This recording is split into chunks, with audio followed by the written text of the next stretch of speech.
welcome back, weary travelers, to Recorder on the Wall, where we're reviewing not only every single Redwall book, but every single episode of the TV show. I'm Jeremy. I'm Katie. And I'm in the closet.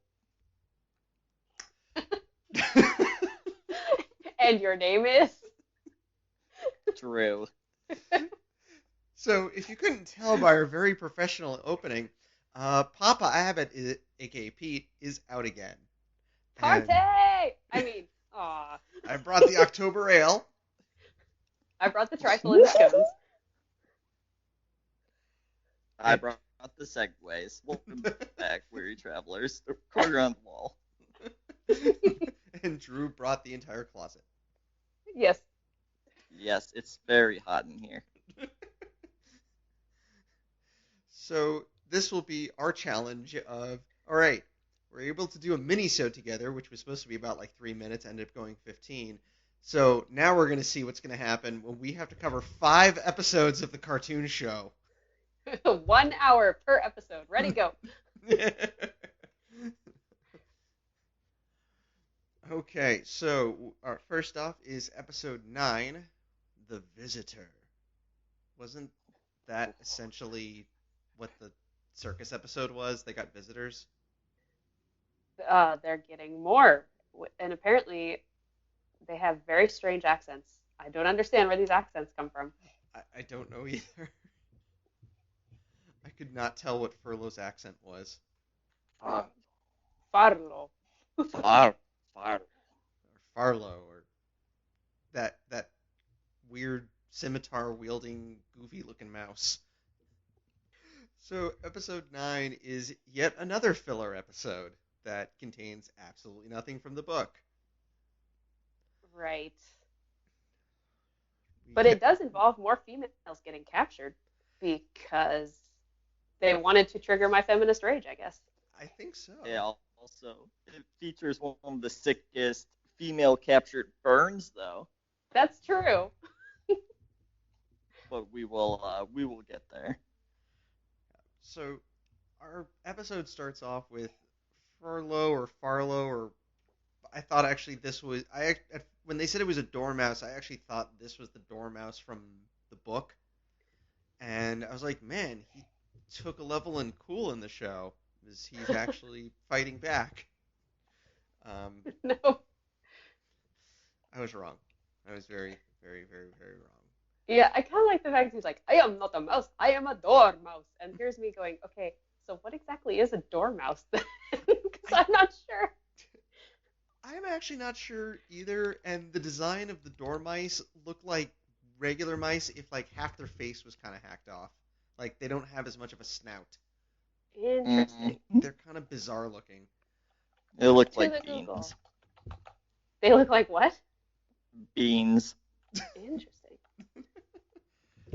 Oh, so are you looking up dormice? I'm looking up dormice on Google. Yeah. This was the episode that the voice actors stopped caring about the show. Well, yes. Okay, Google, thank you for the images of dormice, which help me a great deal, I'm sure. And of course, I set off my Google speaker because I said, okay, Google. So now it's talking to me. We didn't need the sass, Katie. Yes. I'm reporting you to my robot overlords at this moment for excessive sass. Well, now that after a single attempt, I learned that dormice is actually spelled D-O-R and not D-O-O-R. Oh, yes. Let's see. This family is also called Myoxoidae, or, yeah, I'm not going to say that. A very, very long word.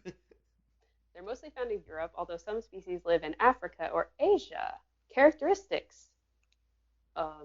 Okay, anyway, I'm going down a rabbit hole, so maybe we should... Bad Spanish accents. Yep. Yeah. Yes. I actually thought they were supposed to have like a gypsy accent. Like they seemed like the Romanian gypsies, like based on what they wore, and they're like, well, we're wandering around, and wait, the term gypsy Well, isn't like offensive, right? I mean, any term can probably be offensive if you say it in a certain way. So there's Gotcha. that. Um, Okay, Google. Are we being racist on this podcast? Well, there is a variation of the dormouse called edible dormouse. So, oh boy. Oh. yep. So we find out that they're spice traders, and like him and his wife, and Cluny kidnaps his wife because this is not from the book, so of course he does. Yes. And Cluny's like, "You will go and kidnap one of the Redwallers, or do something clearly evil, or I will do something else clearly evil to your wife that I can't say because this is a children's show."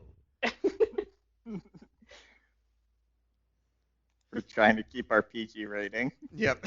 Yes. Indeed. And then Cornflower is doing the thing where she's like, Matthias, you have to help me with this thing. And he's like, I'm busy. I'll do it later. Yeah. That. I wonder if there's gonna be varying opinions on this scene. Like, I saw this, I'm like, Cornflower's being kind of a turd. Like, she's like, Matthias, you have to help me, like, check out the nutmeg. Meanwhile, I'm going to ignore the fact that you're setting up defenses for the Abbey to stop us from being murdered in our sleep.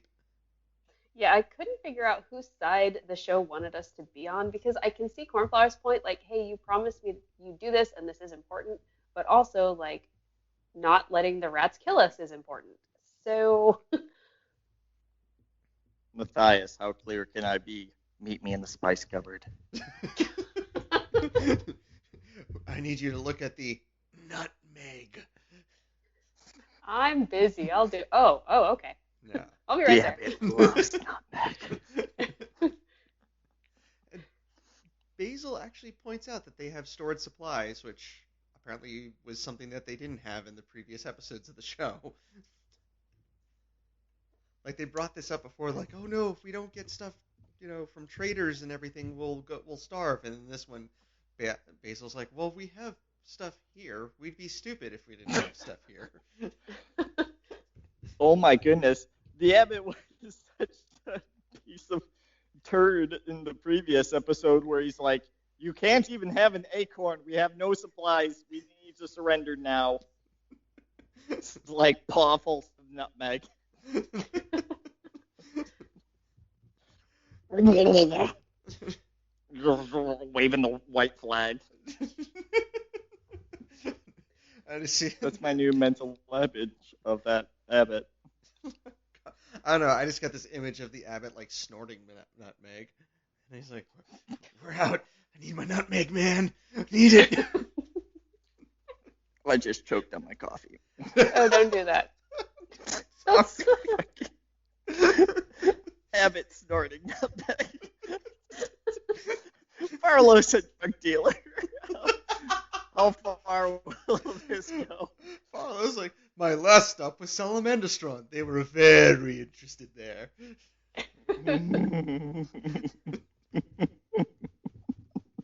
Uh-oh. Stone Boston. The Badger Shack just like, yeah! That's Vengeance! That's why the Abbot is in a bad mood throughout the whole cartoon. He doesn't have his fix. Yeah, well, he is a jerk. Yep. And so Farlow shows up at Redwall, and he's like, I've got some of these great spices for you to look through. And Cornflower tries to get Matthias to help her again, and Matthias is like, you can do it. And I'm thinking, yeah, you can, because you've been, the most helpful character in the entire show. Right. And I'm trying to figure out if they meant him to seem like sort of a jerk, but to me, he was just like, you can do it. It's not like, you're awesome at this. I didn't think he was trying to dismiss her, but I didn't know if that's what the show wanted me to think. I feel like it did, because he the way he was saying it, he was like, oh, well, you can do it. Like, don't worry about it. I feel like even just the small change of like, yeah, you can do it. It's fine. You don't need my advice on things like Spice trading? You've got this. I believe in you, Cornflower. And so I feel like everyone in this episode holds the idiot ball at some point or another. Well, yes. Granted, that seems to happen in all the filler episodes, is they just kind of start passing the idiot ball back and forth. And Cornflower like does some trades with him and everything, and he's like, "I have some special supplies if you would like to look at them." And I'm like, And then he like corners her in the spice room, and I'm like, And then he kidnaps her. Yes. Just like, all right, this episode's getting kind of dark. Yeah, A what little. doesn't go down in the spice cupboard? Man. What happens in spice cupboard stays in spice cupboard. Indeed. Um, and so Farlow, deciding to hold the idiot ball, is like, all right, Cluny, I kidnapped a mouse for you. I want you to give me my wife back. And Clooney's like, you're dumb. You thought I would totally give her back. And I actually, at one point, I literally just kind of stopped paying attention because I was writing notes down. And then I clicked back to where the episode was going and went, oh, things are happening. Yes. Aww. So I didn't get a chance to read the wiki because I was being an adult and packing because I'm moving soon. But anyway, so they were like, didn't they strap Cornflower to some sort of wheel and she was like being under the water and then Yes. stuff like that? Okay. Yep. Cool. And we actually do get the Abbot just pissing me off even more. So in the previous episodes, the whole Abbey is in danger and the Abbot immediately wants to surrender. But he finds out that Cornflower is kidnapped and suddenly he's like, we should send a raiding party. Yes. Like, what? Like, I get it. She's one of the main characters. I'm not saying she's not important, but it's one mouse. And you want to like suddenly go on the offensive. Your entire way of life is threatened, and you want to surrender. Yes. And apparently Warbeak's not as important because in the next episode, everyone's like, "Oh, we don't have the people to go save Warbeak." So, sorry. Peace. Yeah. Oh my god. Cornflower is at least kind of holding her own. I forget what Cluny says to her, and she's like, "Yeah, well, you're ugly." Yes. Can't change that. Sick burn. So she has Air horns start going off. she has a lot of sass for being a captive. Yes, which kind of fits with most people who end up captives in the Redwall books do have a fair amount of sass. This is Like, true. I think Google would disapprove of their sass. Yeah. I'm just waiting for the speaker to activate again and yell at me some more. Google, look for sass. Hey Google, define sass. And Stop. I could hear that. Yeah, it's like, I'm confused. Anyway. Also, since when did Cluny have a bird that spies on people? I did Like, not even notice that. So, yeah. yeah. He suddenly had a bird in this episode that was spying on Redwall. Okay, then. But the bird never talks, so it makes me wonder what the point of it is. Dramatic effect? I don't know. It was around this time where I actually just typed out, "Oh God, there's still 8 minutes left." Oh. I was not enjoying this episode. Yeah, it deviated pretty hard from the book. Yeah. As in, it did not happen in the book. No, there is a lot of padding and filler in this show, and I think maybe they did the first 4 episodes and were like, "Oh shoot, we covered most of the book. Throw some stuff in." Yeah. Like, if I hadn't read the book, I bet if I would have seen this as a kid, never read the books, I probably would have liked this show a lot. There's like nothing. I guess there's nothing really totally wrong and terrible with some. Well, except for the circus episode, but there's nothing too terrible with some of these, but having read the book and then watching this, it's like you you don't this this doesn't happen in the book, which okay, fine, take creative liberties, but it's not exactly as good as the stuff that happens in the book. Some of it is significantly worse. So yeah. Uh-huh. Yeah, and I really don't understand why they decided to make the Abbey not self-supporting. I know we've talked about this before, but like I get for drama, but there was plenty of drama in the book without that. Yeah. Yeah. And it's kind of like in the books, the threat of Cluny wasn't the threat of a siege. It was the fact that the very first thing that he did was prove that he could infiltrate with Shadow. And Hmm. so, as soon as Shadow climbed the wall and they realized that just ignoring the problem wasn't going to stop the problem, then instead of being on the defensive, they had to figure out how to, counter all of Clooney's strategy. So it was a cool back and forth. I think that's what made the book's, I guess, war plot interesting. But in the show, they're like, well, the Redwallers can't do anything, and the rats can't figure out how to use doors, and there are birds sometimes. Spices. Weird I think accents. weird accents. I think sometimes they're trying to kind of force lessons into it. They're like, that's cool with daytime television, right? That's what all the kid shows have, like lessons that need to be learned. Like this episode, when spoilers, Cornflower gets back to the Abbey and they rescue her. Matthias is like, if only I had spent time with you instead of Yes. shirking my responsibilities. Cornflowers, that's right, kids. Winks at the camera. Yes. And it's funny, even the Abbot is like, Matthias is just like, oh, I should have, this wouldn't have happened if I had been there helping her. And the Abbot's like, well, yeah, that's probably kind of true. It's Animated like, Mortimer, Yes, helpful as always. you're not helpful at all, Abbot. Yeah. It's like in the book, he was like this big, nice source of wisdom and like was willing to admit when he was in over his head in some situations, like in terms of war. And he even admits that even though Matthias is a novice and really young, he understands this stuff more than he does. In the show, uh, he's just annoying throughout the whole Kind of show. an incompetent buffoon. Yes. Yes. In seventh grade, my friends and I found the word buffoon, and so we called all the boys in our class incompetent buffoons, and it was really funny to us at the time. That's the most seventh grade thing I've ever heard. Oh yeah, middle school. Hashtag middle school.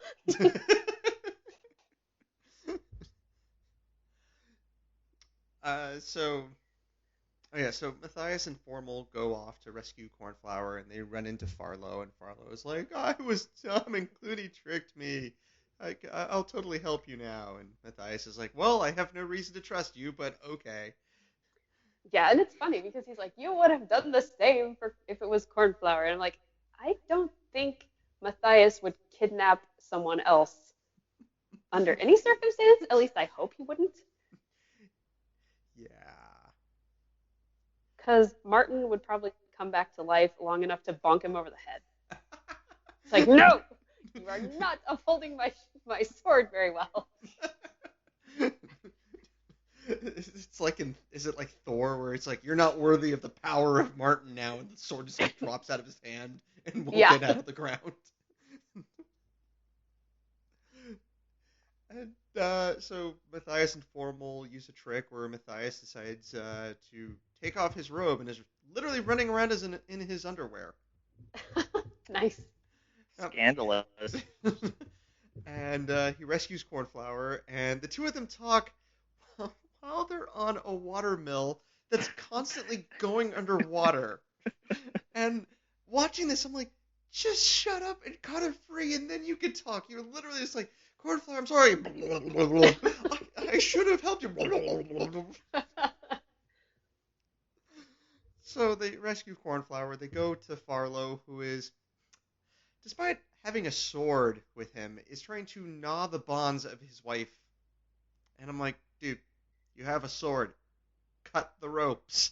And then Matthias Wow. hands him a dagger. Like, dude, cut the ropes. Maybe it's just a show sword. Like, it's not actually a real sword. It's just like a handle. Oh, I I don't would, know. well, I'd accept that if he didn't use it earlier in the episode to cut off one of the rat's belts. Oh, maybe the blade got dulled from. I don't know. I'm just making weird excuses. And so they get home, and Cornflower's like, all right, Matthias, you still have to help me do inventory of the nutmeg. And he's like, oh, man. No, he actually does. Oh man. He actually does this very dramatic. No.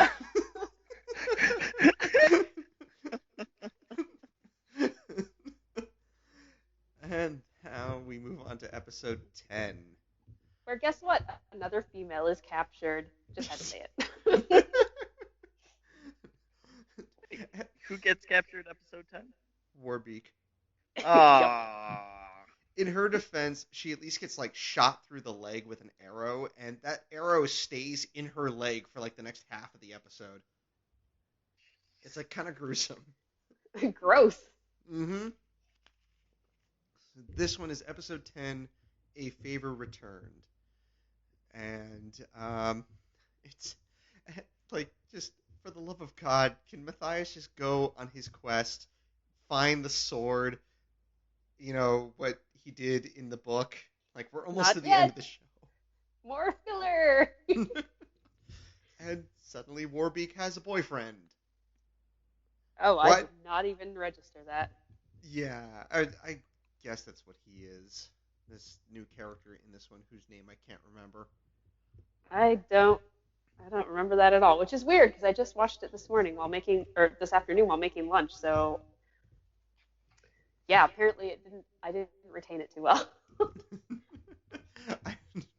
Drew, do you remember the? I do not. I don't think they got a name because they flew up there like, hey. Did they actually say it? I think they did. Hang on, Redwall episode 10. Let's see.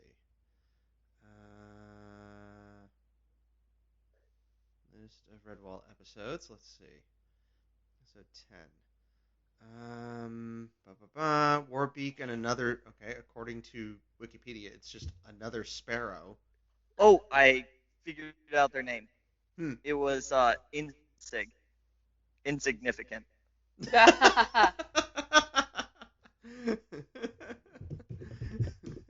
Nice. The audience couldn't see that, but I just dabbed on the haters. That was hard to do under this blanket. And in a podcast, like an audio podcast.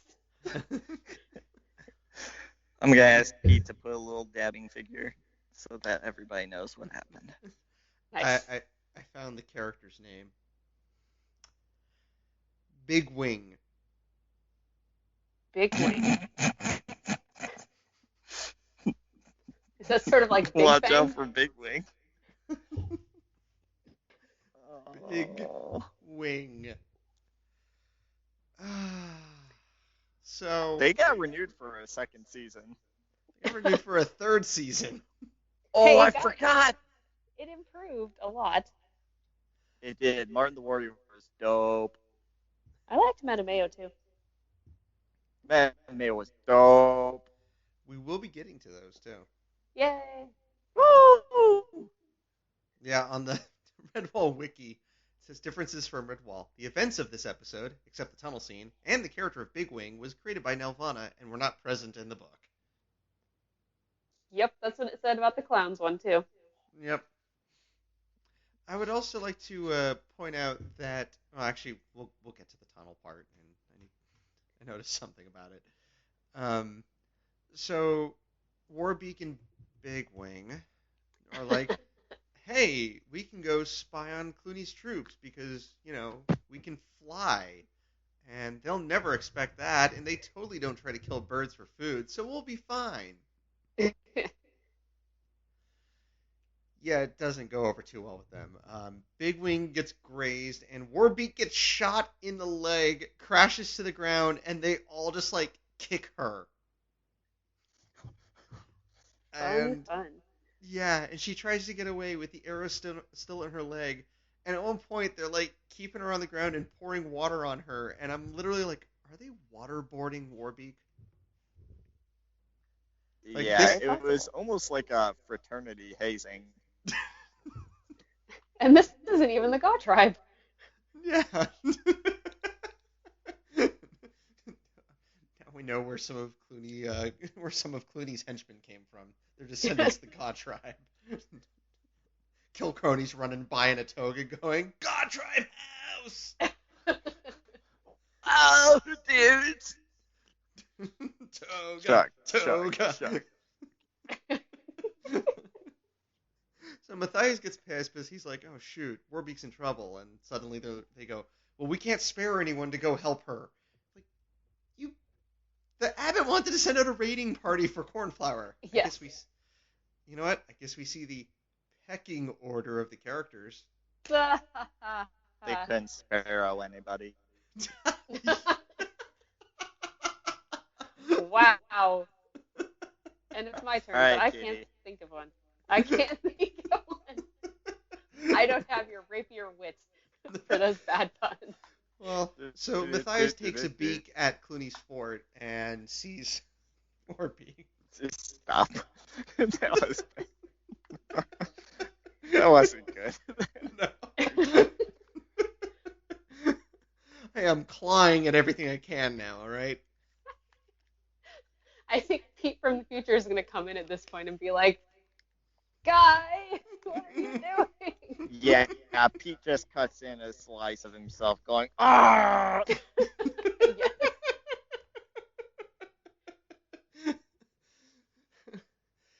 And we also get a moment where they find out that Clooney's forces are trying to tunnel into Redwall. Again, Yes. they did this earlier in the show, and with one of my favorite moments of the porridge. They defeated me with porridge. Porridge!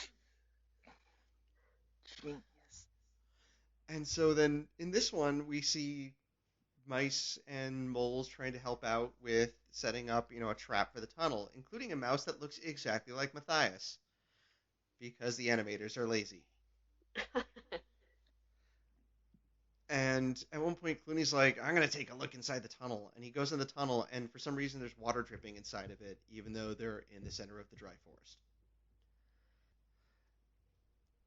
And also, I'm looking at Pete's notes, and he actually points out that he's actually not sold on the idea that in the book, Cluny wouldn't have eaten a captured sparrow, which I have to question that too, because I'm pretty sure they kill plenty of birds in the books. So it's like, Mm. you know, for they've already like dumped water on her and tried, and shot her through the leg. I'm like, trying to cook her probably isn't that much more of a step. Yeah, and I think in the book the sparrows kept a lot more like out of the way. I mean, they did help eventually, but I think they were a little bit smarter in the book about staying out of the way of the rats. Yeah, is in the book like we see the sparrows up until Matthias kills oh god what was their leader's name again? King Bull Sparrow? King Bull Sparrow. And then we don't see them for a large portion of the book until Matthias is on his way back, and she drops down to let him know, like, hey, Clooney's doing bad things. You need to come back and help. And she Uh, becomes queen in the book like right away, and in the series, Dunwing is the queen, I believe. okay, I didn't catch that. I think that's No, you're maybe right. Dunwing okay. is queen in the Huh? animated series. And I gotta say, I don't like the voice actor for Dunwing. Like she seems too harsh. Like in the book, it was like she was a little bit quieter and kind of like a intelligent, soft-spoken mother bird sort of character. And in the series, she's just like, ah, rat, go out and do bad things. Warbeak is captured. Yeah. And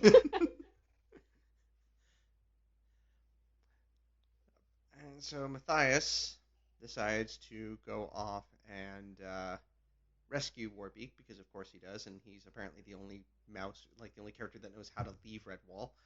Um, and there's a moment where he looks outside, and there's like these two guards out in front, and I thought they were guard mice keeping him in, which made no sense. But then later on, I realized they were rats standing outside, and I'm like, how are the rats being allowed to just stand out right in front of Redwall? Why aren't they being shot with arrows? Yeah, that's weird. Cluny. It seems like some kind of hazing from Cluny where like they messed up. He's like, go guard the Abbey. And they're like, but sir. He's like, go guard the Abbey. And Keep it so warm for Matthias me. goes off and runs into Basil and almost shoots him in the head with an arrow. Yes. And Basil is just more annoyed that Matthias missed rather than the fact that he tried to kill him. Which is very Basil. That's actually good This writing. this is true. And so the rats tunnel underneath, and hot water is poured on them, and yep, just like in the book. And did they just do it the first time, realize they didn't make it like the book, and decide to do it a second time? Except for Cluny and go, hot water? They defeated me with hot water?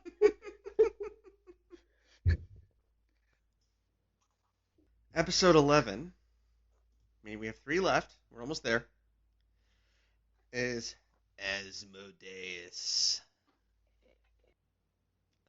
And Cluny decides, 11 episodes into the show, after numerous losses, maybe I should recruit more people. Maybe.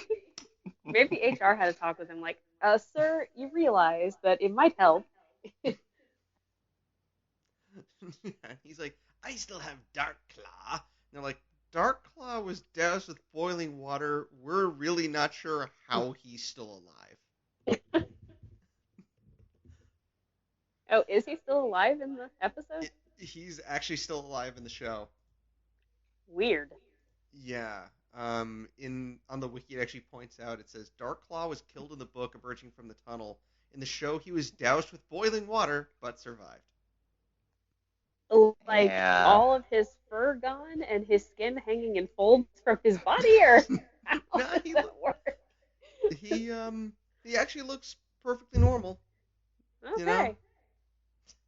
Because yeah, I did at one point spill a little bit of boiling water on myself, and I had a scar for like several years, so I don't think that would be accurate. Yeah. He got better. He got He better. got Hey. Not dead yet. And as we learned, Clooney's starting to go a little bit bonkers, and he's like, "Get everyone you can and throw them at the Abbey," or something similar to that. And finally, Matthias goes on his quest to find the sword. Oh, Even that's though, still important. yeah, even though they started that part of the plot where he left and met Squire Julian and Captain Snow like 3 episodes ago. Yeah, this is really bizarre though how they chose to do that. Yeah. And so Matthias, instead of sneaking out like he did in the book, they're just like, "Yep, have fun, Matthias. You know, we won't send anyone to help you." And Basil, like, is the only one that offers to go with him. And he's like, "No, you're needed here." And Basil's like, "Oh yeah, you're right." And Cornflower's like, I'm very scared for you, but I'm so proud. It's like, bleh. Gag. Yeah. And so Matthias goes out and suddenly runs into the Russian shrews again, and who actually call themselves comrades. So I'm like, okay, I guess they really are Russian. Wow. They're just like, "Hi, comrade. We will help you, Comrade Matthias, find sword. Okay, Fun maybe is fun. that was a little racist. But that's what they were doing. That is honestly basically what they sounded like. They're like, Yeah. come, Yeah. comrade. Yes, that is true. And so a shrew who I didn't know the name of until after he was brutally killed by Asmodeus, is like, don't worry, Matthias, I'll help you, and hey, let's call Logalog. And we actually get, I kind of like the Logalog call. Yeah. Could you please give us your best rendition, Jeremy? Logga, logga, logga, logga, logga, logga, logga. I actually have a quick story about that. Okay. Because I was a cool cat, we used to play a game of block tag in the neighborhood next to mine. And block tag is just a game of tag one, tag all that, of course, spans our entire block. And we used to just kind of yell for people when the game was over. And if they didn't hear you, that was too bad because we'd stop yelling at some point. But eventually, I started yelling log a log a log a log a log, and it caught on. And Nice. I believe to this day that's still the call of tag one tag all in the neighborhood. Oh, Brian that's Jakes would be cool. so proud. Yep. Yes, I did my part. Cheers. Well done, comrade. Yes. Well done, comrade. Well, it's cringy to think about at the age of 22, being like 17 and being like, log log, I'm the red ball box. They're really good. Read them. I gave one of my friends the book Red Wall for Christmas one time. He hasn't read it, so every time I'm at his house, I put it under his pillow. Nice. I've been doing that for the past 3 years. Aw, he should read it. They're good. He should read it. Mitch, if you're listening to this, which you aren't, read Redwall. Come on, Mitch. Yes, Mitch, read the book. Random girl Join on the us. internet says you should read this book. The internet commands you. I'm And- showing him this. Hi, Mitch. Wave. I'm waving. And so then Logalog shows up, and just like in the book, he's like, dude, stop shouting. Asmodeus is around here. Didn't you notice those giant tracks he left? And all the shrews that are standing in the middle of the giant indent in the ground are like, oh, shoot, there's a track here from a snake. I thought this was just like a fun slide. It's the shrew slip and slide. Whee! And so they cross, and then suddenly this shrew, who apparently is named Mingo, because I don't think they mention his name until after he's dead. They're Yes. like, poor Mingo, he was killed. And it's like, yes, alas, poor Mingo, we knew thee well. Or, well, maybe not all that well, but we knew thee, and actually, I didn't know your name until you were brutally murdered by a snake, but I'm sure you were a really nice guy. And I didn't mind that because Mingo was actually in the book too. Like, I don't think he got any lines, but Gaussum was like, oh, they killed Mingo, and she was very upset. Yep. And Rest in peace, Mingo. You existed. pour Yes, one out. you are canonically a fact. So go in peace, knowing that you are officially Redwall canon. And the shrews and Matthias head off to Asmodeus's home, which is a quarry, like in the book. And they fall into it. And instead of just... At first, it's just Matthias and Logalog and Gaussum. Or Gaussum? Gaussum, yeah. Gaussum. Like in the book. But then the rest of the shrews end up following them. But when they fall into the quarry, or like into the caves, they fall into this weird, strange green water. And why is the water green? Or is it actually water? Algae. Okay. And Matthias and Logalog are like, what happened to Gaussum? And they search around, and unlike in the book where Matthias gets the big moment of finding the sword, it's like, all right, and then Logalog comes screaming through the halls, Gaussum's dead! Ah! And in the cartoon, they find her, and they're like, Gaussum, we found you. Oh. That was actually a darn scary moment. Like, you could tell where the producer's hands had been in previous episodes. Like, you can't you can't have characters burning alive in boiling water. You know, I mean, IPG. They're like, fine, okay, well, Dark Claw's gotta live then. And they're like, you can't have rats like literally tearing apart a bird. Not my PG show. They're like, okay. They're like, all right, well, this character, come on, this character died. It's like it doesn't have to be violent. We won't show it. Like it'll be a thing. And they're like, okay, it'll be fine.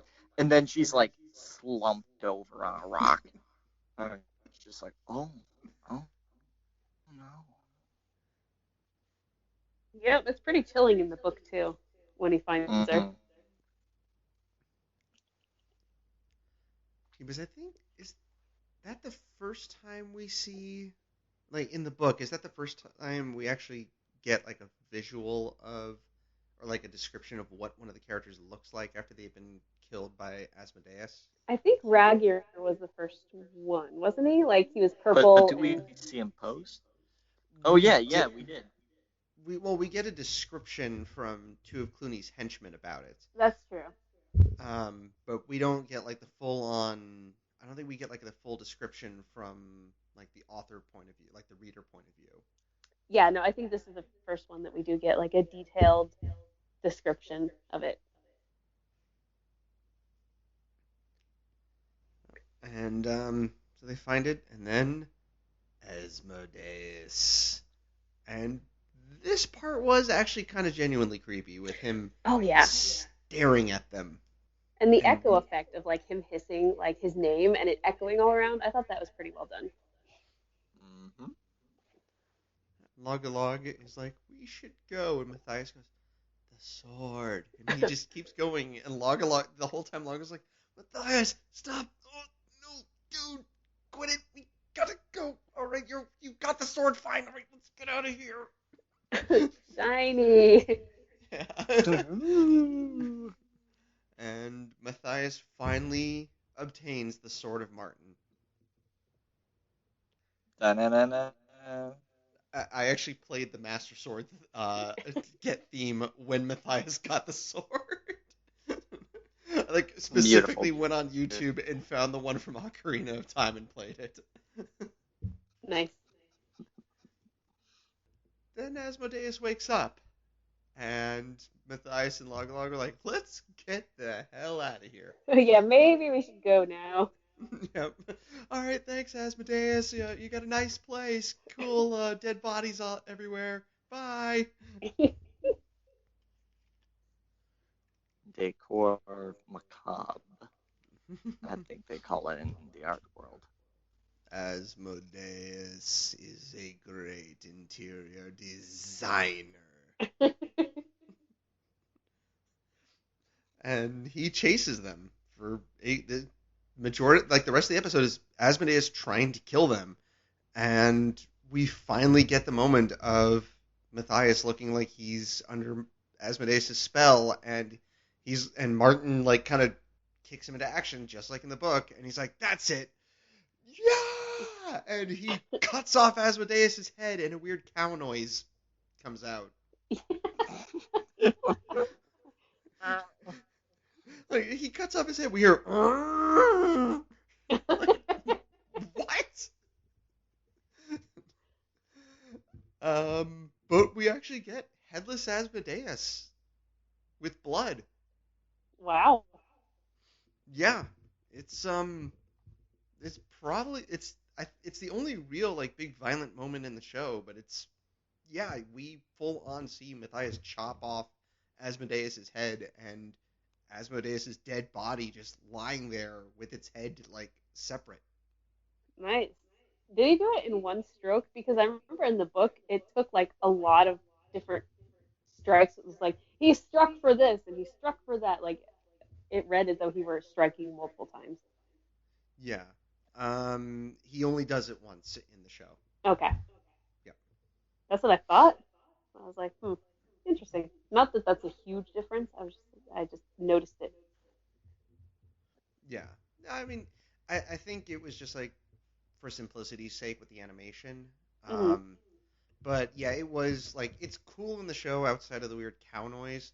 Um, but yeah, I liked it better in the book with I mean, granted you can't have like the descriptions in the show, but maybe Hmm. like show him making the strikes and then like showing the image of like each character he was thinking of when he makes the strike.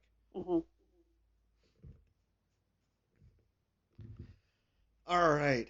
Um, so the episode ends with Matthias like, "Yeah, I killed Asmodeus." And then one of the shrews like, "We're stuck here." No. Yeah. The no at the end of the Farlow episode. No! Yes. And so episode 12, Underground. Gee, I wonder what this episode is about. Is this the episode where Cluny's henchmen and Cluny seem to know all about the Sword of Martin? Like, I got the impression that they didn't really know about the Sword of Martin in the book. That is a good point.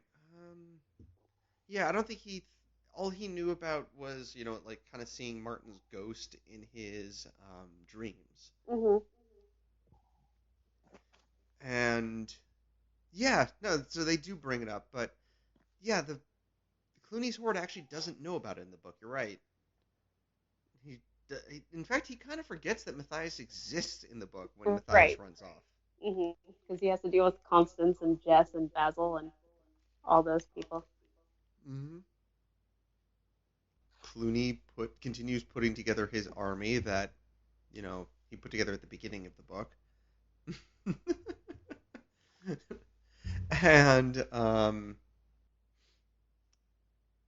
we actually get another character added to this episode that has not shown up in earlier ones, or apparently had like a 1 second cameo in episode one.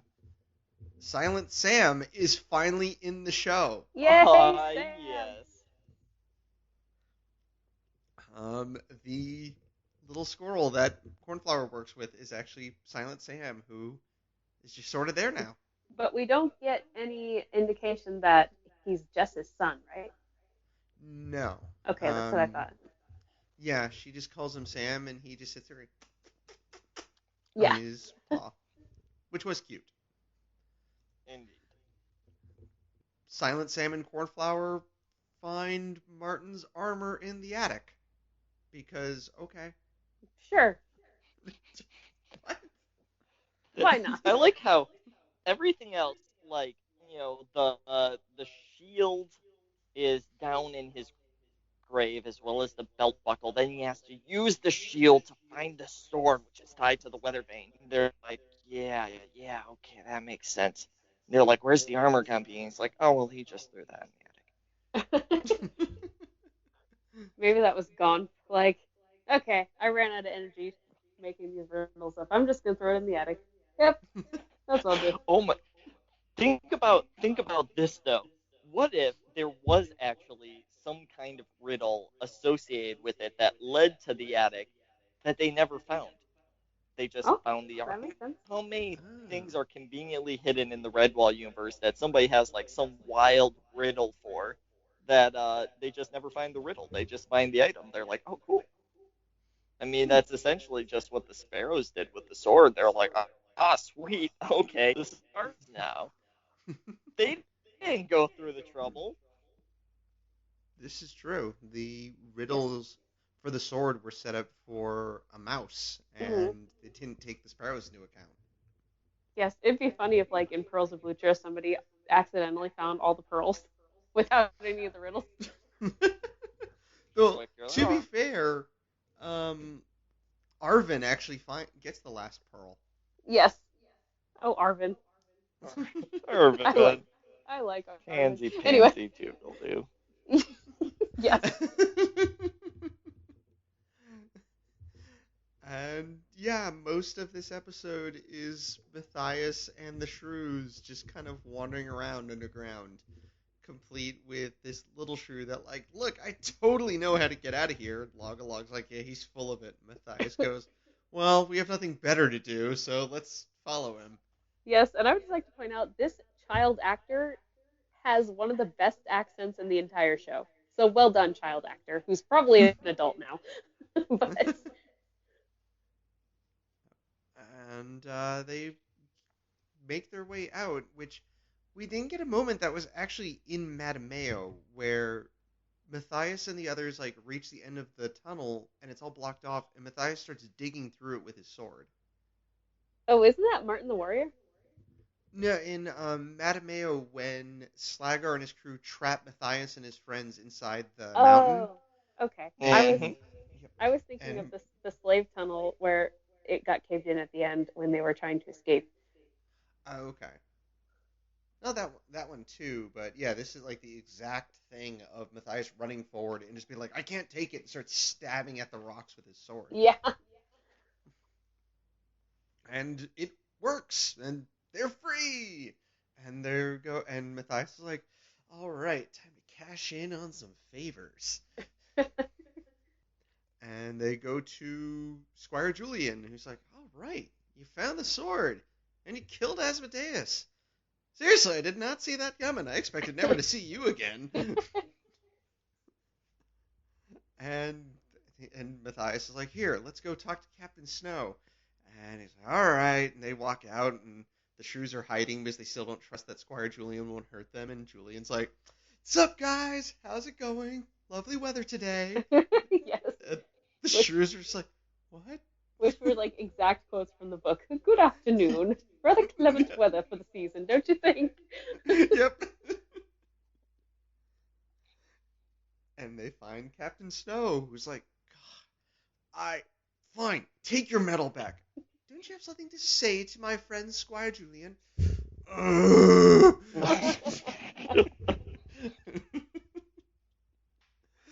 And he even goes like, and I promise I will not eat any more mice or shrews. Yay! Then we get another deviation from the book, where Matthias and all of them get back, and Matthias puts on the armor, and Cluny sees him, and he's like, oh, no, I'm out. Yes. This is very weird. I forgot that this happened. When I saw this, I was like, wait, no, I honestly expected them to then go into episode 13 of Matthias making his way back, but nope. Yeah, he goes back and forth from Redwall a lot in these episodes. Like, I'm back home. Now I gotta go again. Now I'm back home again. Yeah, Cornflower's getting suspicious. Yeah, He's out there with Mr. Squirrel. he's out there with Wild Ivy. Wild Ivy. Wild Ivy. Anyway. Yep. At long last, the final episode. The final conflict. Yes. I like how they use the word conflict. Like, could you not have used like battle or something? No, Oh, we're having a little conflict. conflict. Like a little conflict. We're having, you know, always talking to my car insurance about a little scrape or we have a little conflict. That'll buff out. Yeah, when I saw that, I just thought, it's the final conflict. Banana. Then a copyright strike. I like how like we tried to do that all at the same time, and Skype was like, "Nope, we're gonna have all Skype had to at different separate times." us Yes. back into our corners. It's just like, everybody, please chill.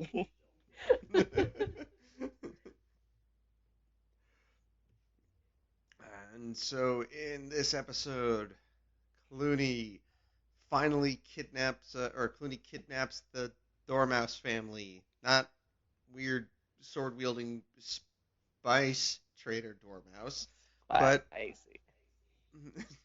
Oh, I'm sorry. it's a spicy episode. Um, and he kidnaps Plumpin, and he's like, "All right, you're gonna open that door for me." Why should I do that? Because I'll eat you. Okay. Earn. We actually get a good moment though of Clooney setting up a trap for the Redwallers, where he leaves decoys back at his camp. Yes, I think he does that in the book, doesn't he? Hmm. Uh, I Maybe. I I'm think he does. I'm getting everything mixed up now because I've read all of these so many times that I can't remember which happens in which book. So, don't. I don't think so. Yeah, because I think in the book it was just he like Plumpin lets them in and then that's it. Because in this one they use it for Matthias heading out to like actually take the fight to him, which okay, I guess the abbot either didn't authorize that or Matthias is like, forget you, I got the sword.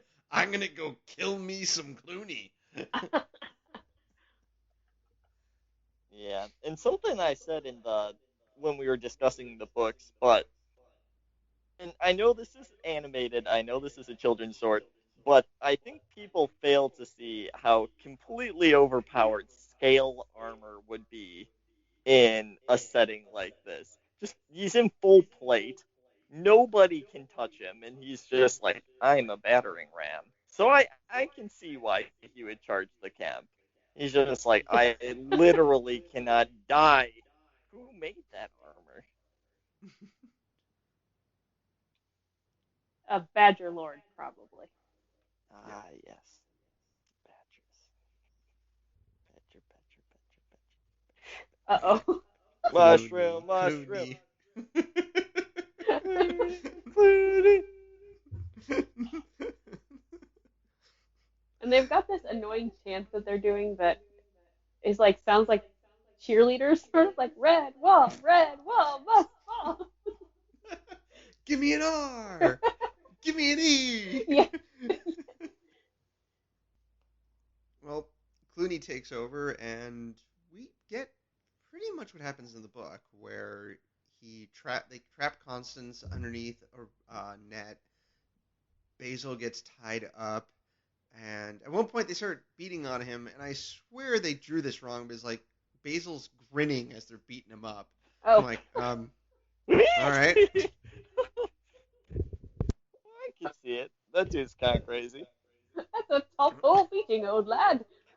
No, you call that a beating? When I was in Nam, I tell you, I was not. they knew how to Oh beat a boy. man within an inch of my life. Oh, okay. Alrighty. Uh, Oh, I found it. Hold on. Sorry, I was looking at. So in the Redwall book, I was right. It says, gotta find it. Bundles of grass and twigs had been wrapped in blankets. To the unsuspecting sentries on the wall, the bundles looked like sleeping forms. They sensed nothing amiss. okay. I forgot about that then. Oh, KD coming with a cannon. I I just was like, I need to figure out if I'm making that up or if it actually did happen, because both would be very likely. Every time we question something, it ends up being canon. The sound of a cannon firing needs to happen. It's the Redwall cannon. What? What's the sound effect if it's not canon? We misremembered. It um, it should be like Like a a line sad from trombone. Cluny. Porridge! Or just Cluny going, no! yeah, yeah. No! Is that canon? No! My theory was defeated by porridge! A dishcloth! He gets defeated by a lot of random household items throughout the book. Yes. Okay, I completely lost track of where we were. I apologize for my tangent. Don't worry. It's fine. Matthias actually used the side door and all the Red Wallers and him and I think like the Sparrow.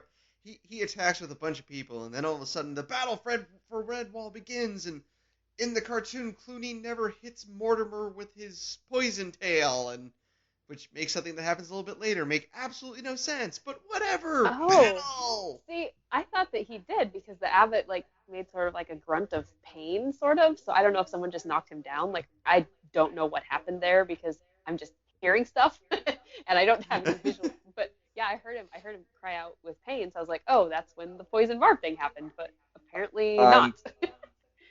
Pretty sure, given the Abbot's previous resume, that somebody just looked at him funny. Oh, well, that could be too. I wouldn't have noticed that either, so that's very likely that might have a nasty glare. Yeah. Oh no. Matthias, we should have surrendered, you little butthead. He ate some tainted nutmeg. Oh, yep. No, not the nutmeg. Mortimer's like, looks like I picked the wrong week to quit sniffing nutmeg.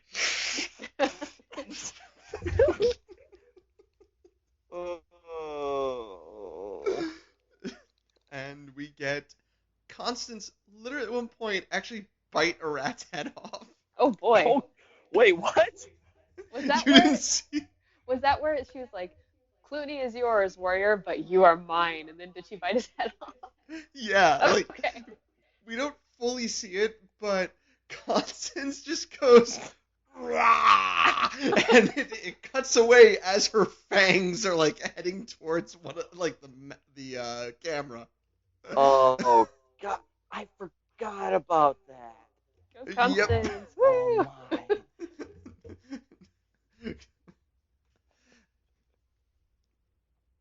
And I have a bad then we story get- about that. I'll tell that later. well, so then we have this is why I don't think he was poisoned. All of a sudden, Mortimer is smacking rats over the head with a stick, and it's making goofy noises each time. Oh, okay. Just like bonk, bonk. All right, whatever. So we finally get Cluny versus Matthias, and it's a pretty cool fight. You know, with what they can do, and they kept what happened in the book where Cluny is using the like spike from the church fence as a sword, and as they're fighting, for some reason Matthias like throws his helmet away, and then he throws the shield away, and he throws most of the armor away because he's like, well, this protective gear will just get in my way. I was so mad. I was like yelling at my computer screen. I'm like, "That's your lifeline!" He's like, "The sword will save me." I'm like, "No, The sword is magic. sword's magic, Dad." I'm actually convinced the sword is magic in the show because they can't keep the design of it correct, so it just keeps getting larger and smaller like throughout the entire show. Well, in the book, they gave the sword a name, which was never used again. Yep, rat death. Rat Right? death. That's so edgy. That's too edgy. The sword's like, yeah, man, I'm rat death. Yeah. And man, As soon as the the book, they're like, "Oh, we treat everybody equal." Even Madame Ayo, they're like, "We can't discriminate against them just because they're vermin." Come in, look at my sword, rat death. Yes. Don't worry about it.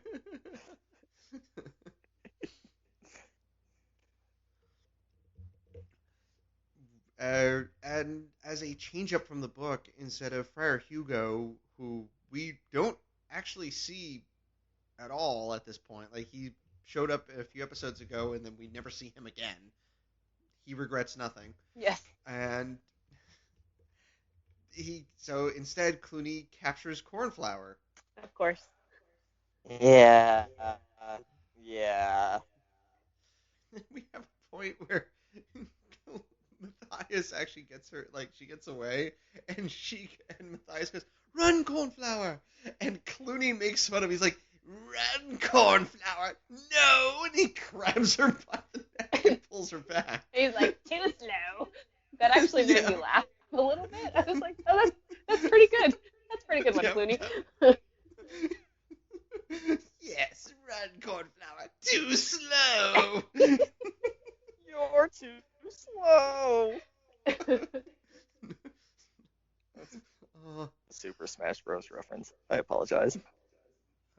It's a Sonic the Hedgehog reference. Cluny the Hedgehog.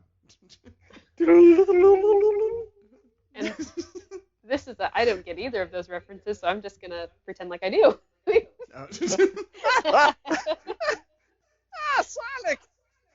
Then, of course, we get the moment from the book where Matthias goes, "All right, don't come down.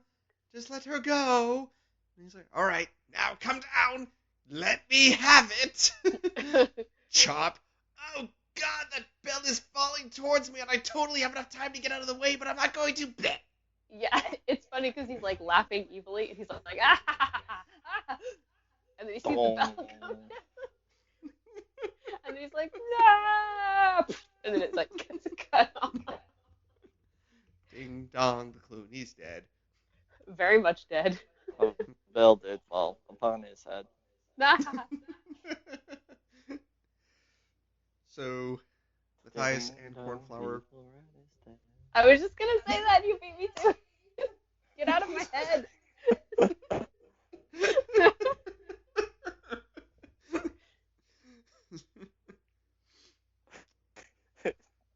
Genius level IQ on this podcast. Oh man, we went off the rails again. Oops. Yep. It happens. Yeah, I'm lying on the floor like a 17-year-old in a 90s movie. That's Nice. my current mood. You know, where they've got like the phone with a cord and they're twirling it in one hand and they're like, Jenny said that we weren't going to go to prom, but I showed her.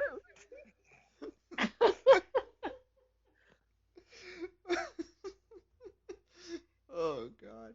Anyway. So back to the plot. Matthias and Cornflower walk out of Redwall, and there's bodies everywhere. And they get to Mortimer, who's dying because I don't know. Because reasons. Okay. He dies, and he's like, "You will not be a brother. You will be our Abbey warrior." And Cornflower, because Matthias is too much of a wuss to ask you, you're going to marry him. I'm going to die now. Yeah. Yes. We then get the epilogue from the book, where John Churchmouse is writing in the Abbey log, and like, everything's great now. We're all happy because Clooney's dead, and Mortimer's not around to be annoying to everybody anymore. Yes. And hey, you indiscriminate little mouse who happens to look similar to Matthias, stop messing around. And he's like, "I'm sorry, Grandpa." And when was John Churchmouse Cornflower's father? Yeah, the whole time in the Wow. film, not the film, the series, but not in the book, because it would make what happens later very, very weird with Tim and Tess.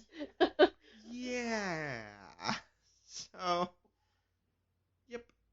Oh, I think on the wiki, because it tells you like the differences. Constance kills Fangborn by biting him. However, in the book, she smashes him against a wall several times. I approve of both methods, so it's okay. I kind of wanted to see that, actually. Oh yeah, it actually says in the book, Cluny lashes out at the abbot and mortally wounds him with his tail barb, but in the episode, Mortimer dies of an unknown cause. He just dies because there's too much fighting and his poor heart can't stand it. And he's just like, oh. Bad news, everyone. I'm dead. Oh, yeah, my mind went to a darker place. Uh-oh.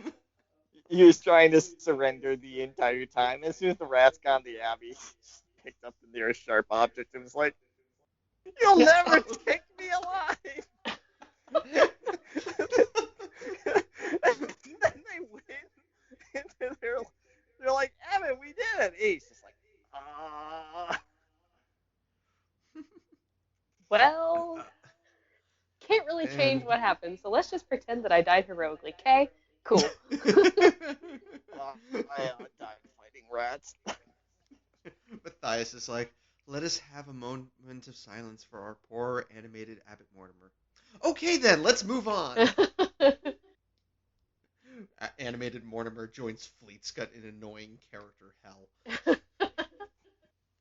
The Well, fleet's got that hate on this podcast is real. well, that is the end of Redwall season 1. Overall, what did you two think? uh, I'm not a huge fan. Like, I like the other two seasons a lot better. Um, yeah, this one, I don't know. There were some good parts. I liked Warbeak a lot. Um, I liked Constance, and the guy who plays Matthias did a pretty good job, I think, and Basil, of course. I wish we got more Jess, and I wish that we got more stuff that actually happens in the book. Yeah, I think it was kind of chopped a lot by probably the budget from Mhm. what the animation looked like, and B I do think they had to stretch, so they really had to be like, all right, well, what's going on this time? So props to them for actually trying to figure something out instead of like stretching and stretching and stretching and stretching the plot. But I don't know. I have fond memories of it. I watched all of them. Uh, I think my freshman year of high school when I found them on YouTube, and I thought they were the coolest shiznip. So if childhood me thought so, then probably some children around the world gained good amusement from them.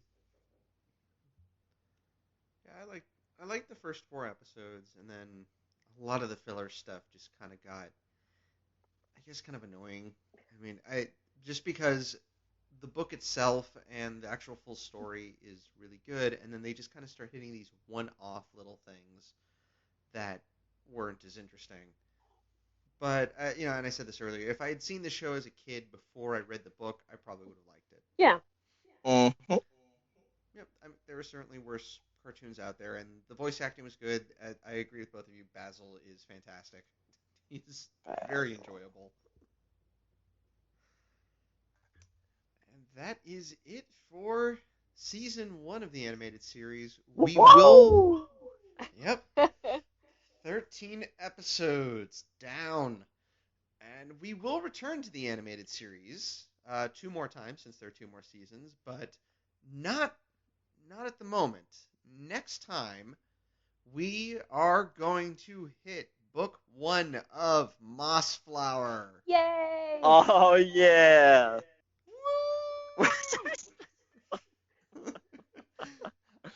I'm really happy. Me too. Katie, why don't you tell people where they can find us online? All right. See if I can do this. We can be found at recorderonthewall.com. We have an email, rotwpod@gmail.com. I didn't actually mean to do that first, but oh well. We can be found on iTunes, Google Play, Stitcher, not Spotify, right? I do not believe we're on Spotify now. We should be. But we're not. Anyway, we have a Twitter at ROTWPod. We have threads on the Eulalia subreddit and the official Redwall forum. And I believe that is all? Question mark? Yes, that is all. I win. Excellent.